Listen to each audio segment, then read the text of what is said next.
Hello and welcome to Chemistry 7. Okay, so we'll recall we spoke about successive ionization energies in the last episode. So, and you also recall, right, the quantum number n is 1, equals 2.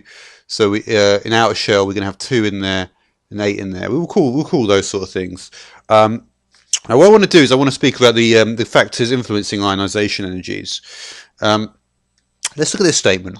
So there are one or more particularly large rises, and I want to try and build a sort of a confluence here. There are one or more particularly large rises. Consensus is the word I really think I want there. One or more particularly large rises in the set of ionization energies. Okay, so I have got of each element. I have got a table, and what that table does is it actually shows all the successive ionization elements. Now it doesn't really work with the shell one, the n1, n equals 1. I'll say it, yeah, first shell elements. But anyway, if we look at the third element, which is lithium, right? So yeah. Actually, I might just put the units down. I like putting units down. I don't know why. All right. So we've got lithium, right? So lithium is the third. So to remove one electron from the outer shell, one electron from the outer shell, I'll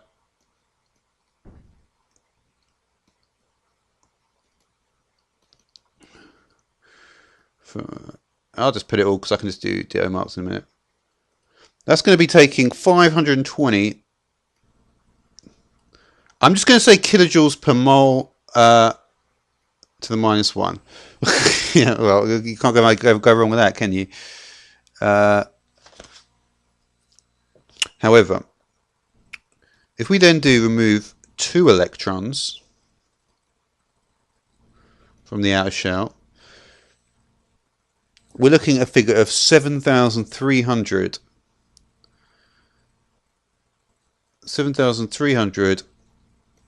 kilojoules per mole to the -1. Actually, it's not per mole to the -1.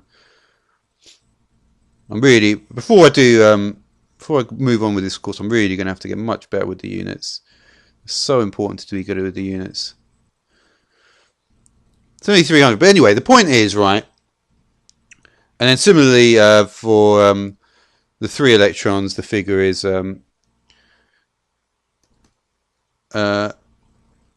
11,800 kilojoules mole. I've done that again. Is it kilojoule moles? It probably is kilojoule moles. Anyway, the point is, right, is that as you can see, the numbers, if we just look at the numbers, which is easier to do sometimes, because this is a huge increase, right? This is like, this is like around a 14 times increase.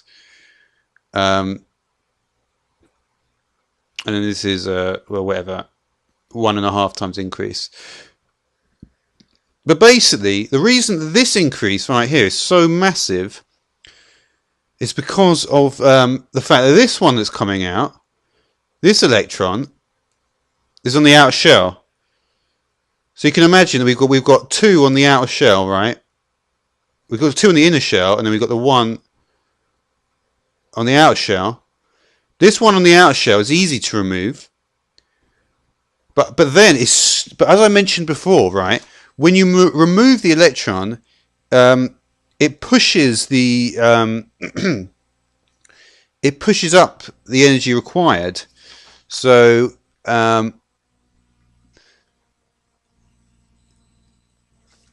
yeah, ionization. Like this is what I said at the end of the last one. Ionization energies increase each electron is removed from the atom, the remaining ion becomes more positively charged, which means it's going to take more energy to remove the next electron from this increased positive charge. And that's what I mentioned. Okay, so I've sort of explained that. And like I say, I'm going to have the whole table, but I don't feel that the whole table... I mean, basically the whole table, it looks just like... You can tell there's big jumps when we're well, I mean, there are big jumps in each row, actually. There's normally one or two very big jumps in ionization energies. And that is probably beyond the scope of what I've studied so far as to exactly why that happens. But regardless, I'm going to try to think about some of the reasons why that happens. And first, of course, I'm going to do... so we're going to look at this question now. How are the ionization techniques... ionization... what techniques... Let's start again. What techniques are the ionization energies? What techniques are the measurement of ionization energies? So this is obviously important. Measurement of ionization energies. What techniques are the measurements? The measurements of ionization. Yeah. There we go. I think I've got it now. It's always good to do this, because next time I probably won't make the same mistake. So what techniques are required for the measurements of ionization energies? Okay, so then we've got the first one then is to calculate the energy of the radiation.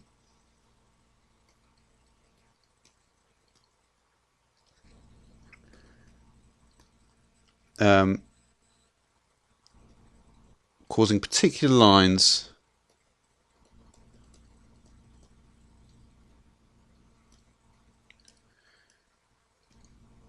in the emission spectrum of the element. Over here, spectrum, I think of the word spectroscopy. And I also thought of band gap. There's another term I thought of there. These are quite complicated terms, though. This is quite a complicated process, and so it's not really appropriate to try to delve too much into it. Electron bombardment. So that seems like an interesting technique. Of gaseous elements. So we're constantly dealing with gases here. It's been a recurring theme in the last episode and this.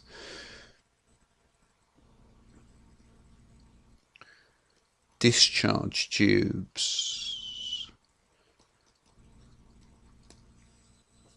Interesting. Okay, so like I say, I've got this table of all the ionization elements.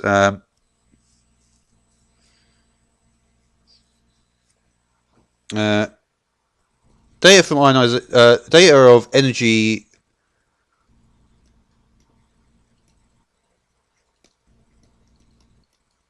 I'm thinking about it in a different way.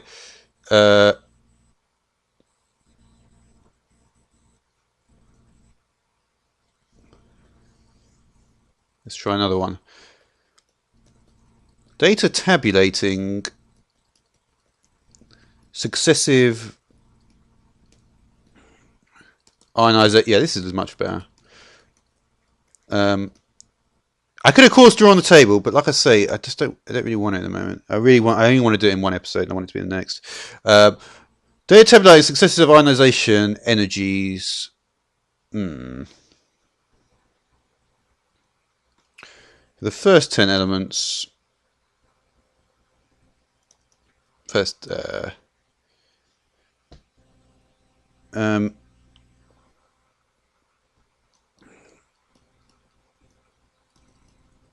Can be interpreted in terms of atomic number, so it's Z,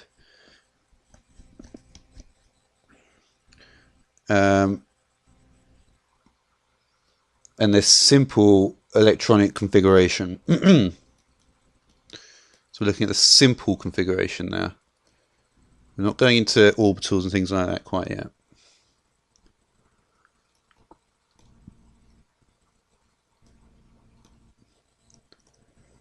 Okay. So now what we're going to do is we're going to think about the influences of ionization. The factors that influence ionization energies. Okay.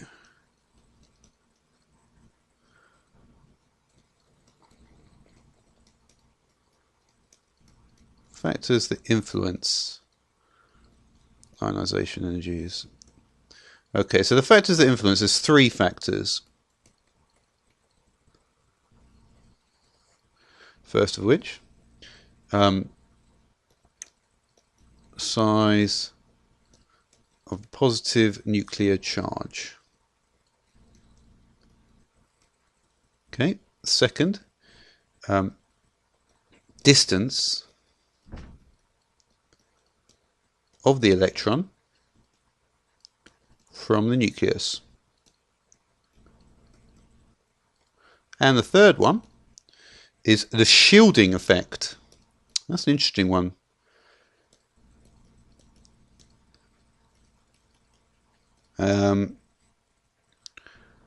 By electrons in filled and inner shells. So you can imagine all these negative electrons repelling the ones in the next outer shell because they're both negative. I'll speak more about that in a moment. And filled inner shells. Okay. So let's so what should I do? I think I'm going to consider each one in turn. Seems like a good idea. So let's do that. So firstly, size of the positive nuclear charge. Okay.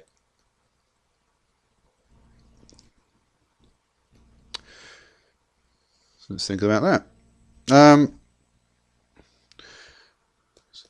So the size of the positive charge, this charge affects all the electrons in an atom. So you can see all the electrons in the group, in the pack.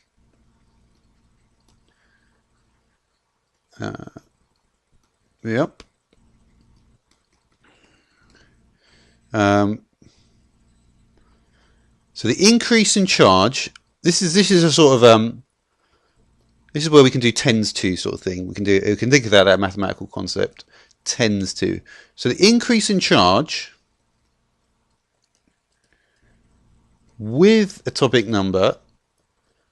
So we kind of do the union of these two. With atomic number, and we know the result we're going to get will tend to. I like this word in maths. In chemistry, it's not necessarily you can use it all the time. Will tend to cause an increase in ionization energies, and that's what we saw even in that. In fact, that lithium example was very good because really it showed it's going up first of all, and then it's going up by a significant amount because of the greater charge. And yeah, the stuff with atomic number. Basically, the thing about atomic number, I suppose, is that, for instance, if you look at say neon, to take 10 electrons, now it's going to take 131,000. So we're dealing with much kilojoules mole to the -1. So yeah, so it's going to take a lot more energy for that. Yeah. Okay, so I think I've spoken about that.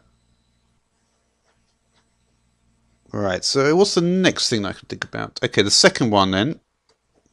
Obviously got 3 in this list. So the second one, as I mentioned, was the distance of the electron from the nucleus. Distance of the electron from the nucleus. Okay. So say we've got F, right? And this is the force of attraction between two objects. And in some of my early electronics episodes, I talked about this. Between two objects.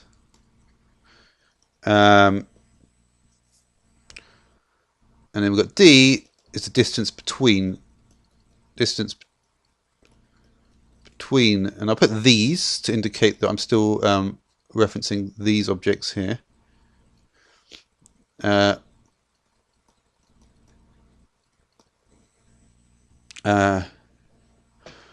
Okay, and this is the very famous law, the inverse square law. F is proportional to 1 over d squared. So this is where everything really comes from.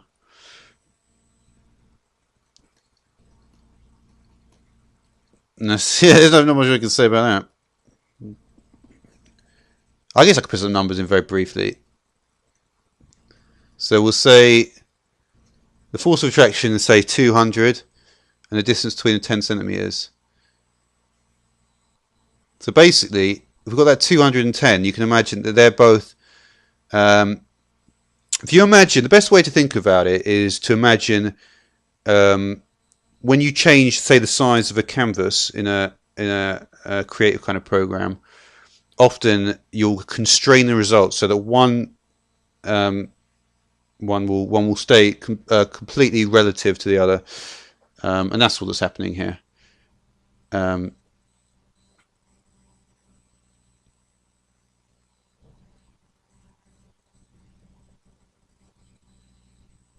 This is, that's a more difficult question, really.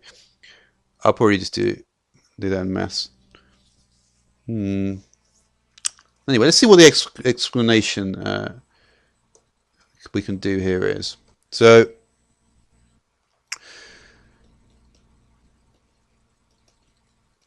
the distance effect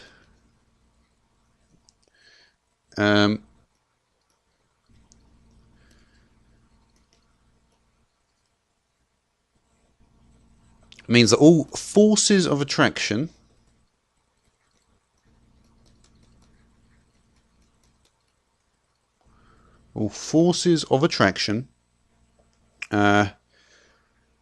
decrease rapidly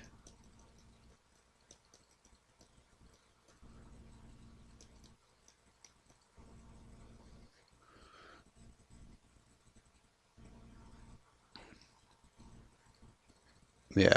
It's kind of yeah. I mean, when it's put like this, I suppose it's a bit easier. As a distance, so this is kind of obvious. Difference between the attracted bodies increases. So yeah, move stuff further away, and there's not going to be as much as many forces of attraction.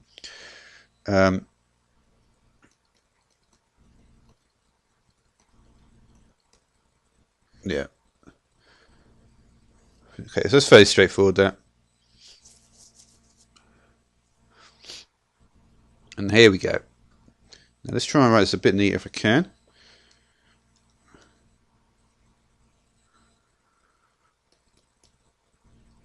Well, not a very good start. No, well, I think it's just going to be a messy episode, this one.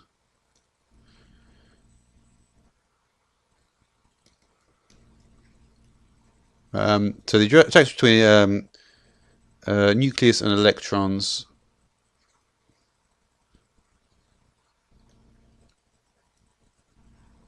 decrease as the quantum number of the shells increase. And you can see that these actually, in a sense, mean exactly the same thing. Quantum numbers increase. So basically, you can see, right, that if we got like this, electron way out in shell 10 or something, if such a thing exists, I'm not even sure. But you can see that the attraction between the nucleus and the electron is going to decrease. And obviously, as you're going and you're taking away electrons, you're going really back into the nucleus, so it's going to increase. It makes a lot of sense, really. But there's still something that I just, yeah. But I'll speak about other things in maths. Quantums increase, yeah. And yeah, and another way to paraphrase that, we could say that the further the shell is from the nucleus, The further shell is from the nucleus, the lower the ionization energies. Yeah, lower the ionization energies are for electrons in that shell. Okay. So, yeah. Oh, wow, I'm almost at the bottom of the page now. Do I actually have any space here at all? Not really. Alright, let me just... yeah, I'm going to have to come back in a second just to finish this off, actually. So yeah, I'm just going to... yeah, just come back in a second. If there is a little bit of a... okay, so yeah. So the final thing that I wanted to speak about is this shielding effect. So we've got the shielding effect. And I briefly alluded to it a bit earlier, but think about the shielding effect. We have to put quotes around the shielding effect. Yeah.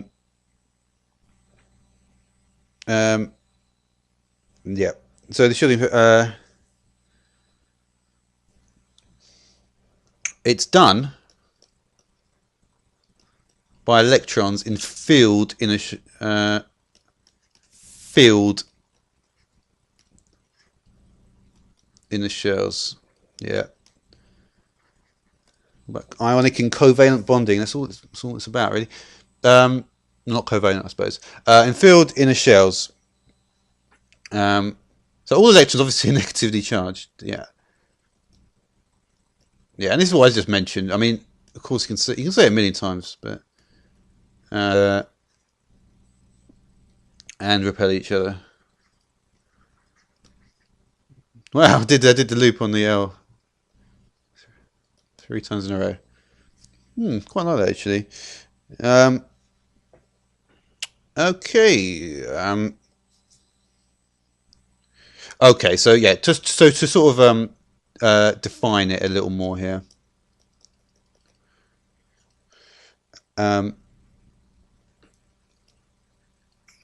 Electrons in the field inner shell. Field inner shells, actually, because it happens with more than just one shell. Repel electrons in the outer shell.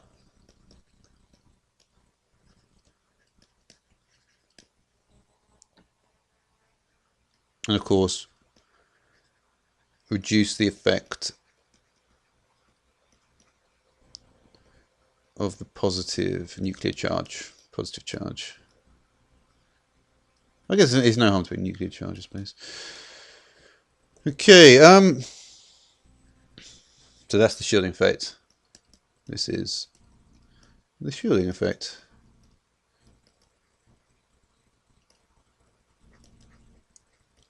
I think I should only put one, actually, here. I think having two of them is not such a good idea. I'd like to put the full stop inside there. Yeah. So the greater the shielding effect,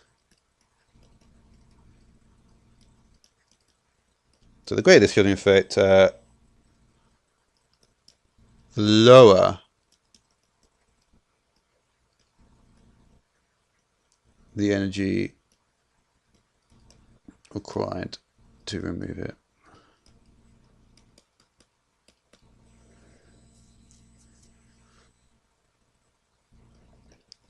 And the lower the ionization energy.